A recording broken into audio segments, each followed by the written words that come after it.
been interesting is that, it's one thing to get invited to dinner. It's one thing to be like brought to somebody's kind of cultural community. But what I feel with the museum is that they've given us the keys to their culture. We were definitely intrigued by certain aspects of the collection. We decided to choose the point, basically roughly early 20th century when Jews were first coming and immigrating to New York and really revitalized the textile industry of the country at the time.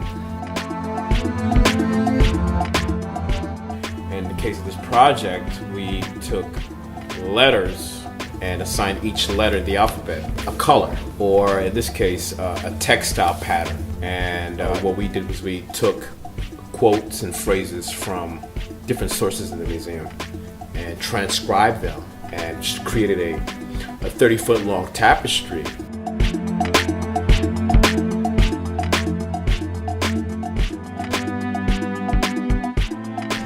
So the museum got linked up with Keir and Ernel actually a while back when we started doing some programming related to Martin Luther King Day, as well as we wanted to do some interracial and intergenerational cross-cultural activities.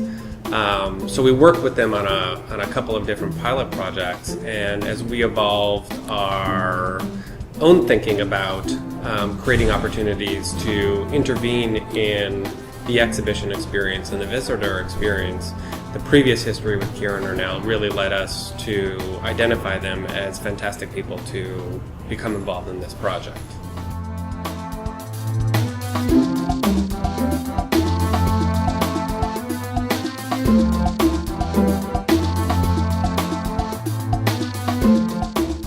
I think it's a beautiful, beautiful work and unexpected in this space, and I think it does a really wonderful job of inviting visitors in with something that looks abstract when people first encounter it, and then they start to puzzle out the meaning of it and start to see its very direct connections to the core exhibition and to specific artifacts in the exhibition.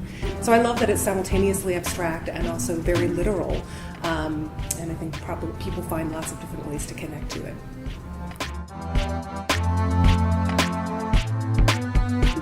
We gathered all the fabric out of the trash, so it was basically discarded items.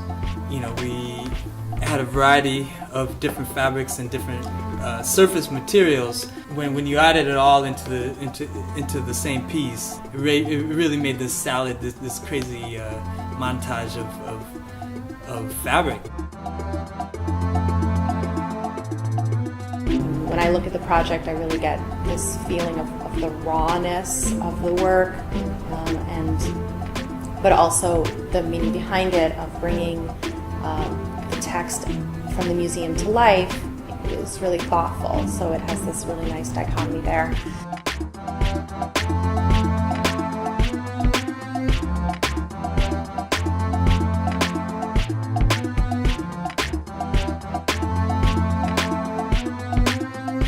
We have a lot of people who have been involved with the production, but then what you realize is that when you start to break down some of these cultural borders and you start to get to that basic level of humanity, and something like textiles and quilt making and the history of it is something that most cultures can embrace and relate to, and something that a lot of people, their mothers and grandmothers, they grew up watching them doing that. To have people come and share that experience with us during the production, it's been a gift and been some of kind of the marinating components of production.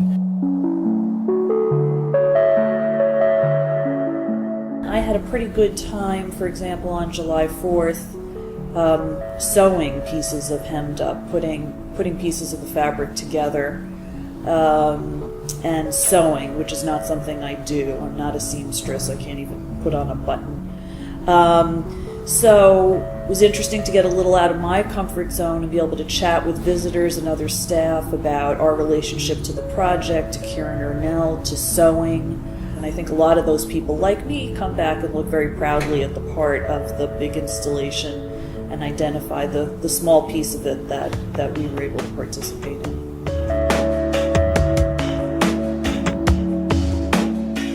the lady that was here volunteering one day, she grew up in a tenement. And the first thing she said was, "Hey, you guys are in the schmatter business, and so our definitely my Yiddish has grown quite a bit. A couple of words with working, of course, with the museum and all.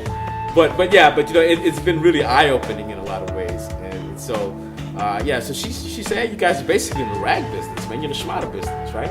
And that was great. And that sort of really, really, really put a pin on what we're doing.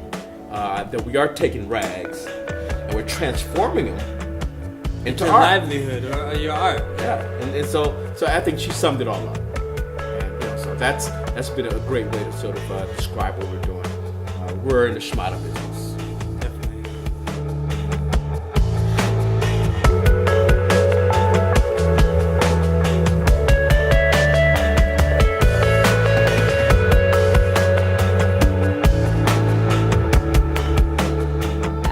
I didn't like cry or anything, but it was kind of a moving experience to see it go. Again, I don't get to do installations as part of my regular purview here at the museum, and so to come in the morning and have something sort of lying on the floor, and to walk away at the end of the day and have something hanging on the wall with a text panel and stanchions, and just have it really look finished and have gotten to be a part of it from sort of the inception to the final product was really special. I'm very proud to have been a part of it and to work with such talented artists. My personal tale within this project is that I come from a family where art's not even a thing. It's sort of not part of our consciousness in my family. And the only other person that was creative in my immediate family was my great grandmother, who just happened to be a seamstress, and she was self-taught. She made her living by sewing, and so that sort of resonated with me, sort of knowing that history.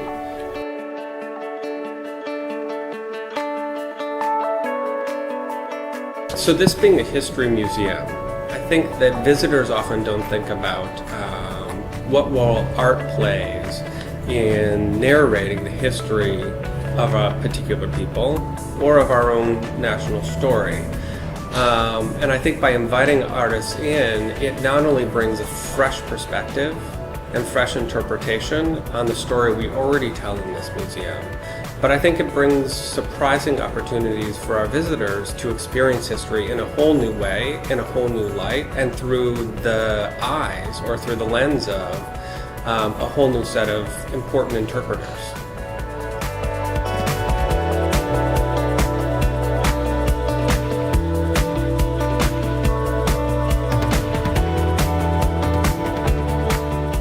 One of the things that we decided to do, and one of the things that we were attracted to within the collection, was the reality of the tenement structure within New York, which today is very comparable to low-income housing, or what people might call the ghetto or the projects. We wanted to take that 250 square feet and bring it to different places of historical significance within Philadelphia and New York. So what we did was we went and we taped off what would be roughly about 250 square feet, taking two antique Singer and just really antique sewing machines to those locations, and then just setting up shop and sewing.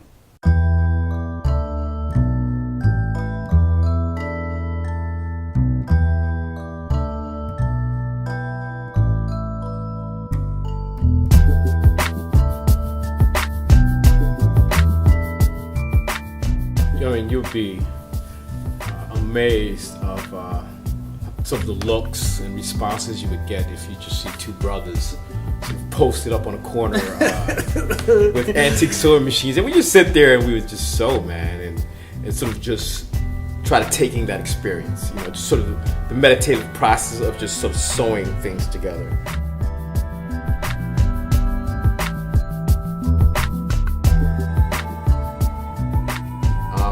But yeah, we sort of took that on the road. We went to various locations in New York and in Philadelphia, places of significance. I think the Strawberry Mansion area, which Keir lives in, is very important to this project because of the history of that neighborhood.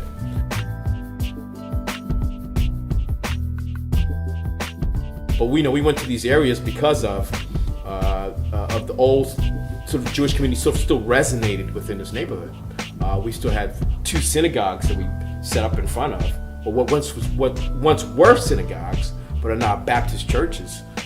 And with the physical remnants in place that basically speak upon the social transitions in the history of that area, when you have a Star of David that has an additional attachment to it that is obviously an add-on to this amazing structure of a church or a synagogue, just that shot alone speaks upon the history of the area.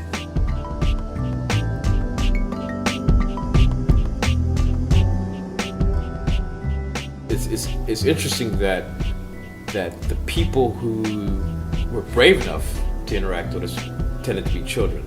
Yeah. And I remember Keir having a sort of really funny conversation with a couple of little kids who came by the other day, and they were like, "Hey, like, what are you guys doing? What's this?"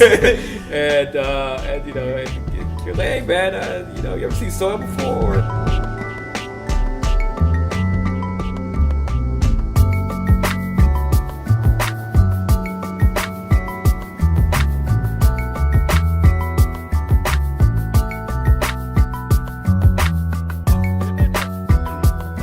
Working with the museum has been an amazing thing. They've allowed us to create and to perform.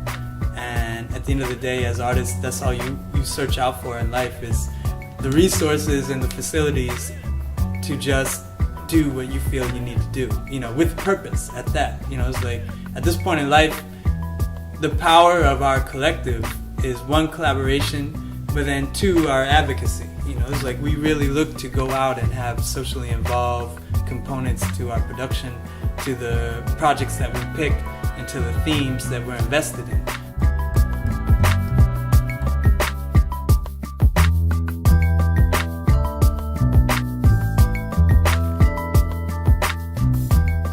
And everybody involved with the project has really given their all and really did as up to the task amazing a job as you possibly could ask for. And I say that sincerely and humbly.